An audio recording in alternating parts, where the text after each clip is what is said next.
ਤਲੋਕ ਸਿਆ ਕਿੱਦਾਂ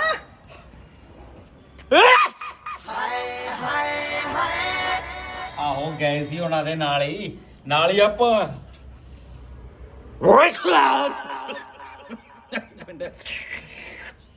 ਅੱਛਾ ਨਾ ਗਏ ਸੀਗੇ ਹਾਂ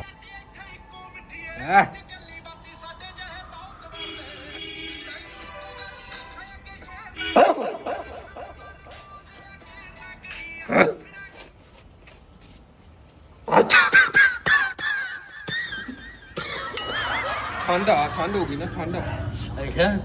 ਮੈਨੂੰ ਤਾਂ ਪਤਾ ਨਹੀਂ ਸੀ ਪੁੱਤ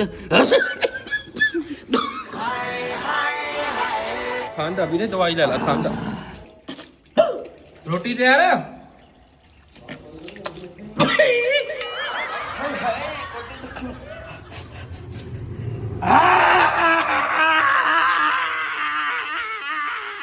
ਬਾਹਰ ਕੱਢੋ ਛਿੱਕ ਫਸ ਗਈ ਸੀ ਭਾਈ ਤੁਹਾਡੇ ਤੋਂ ਬਾਹਲੀ ਗੰਦੀ ਥੈਂਕ ਯੂ ਭਾਜੀ ਥੈਂਕ ਯੂ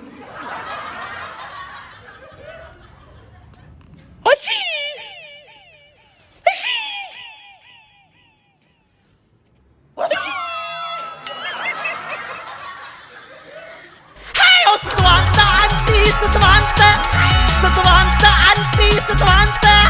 ਮੇਰੇ ਸਿਰ ਤੇ ਰੱਖ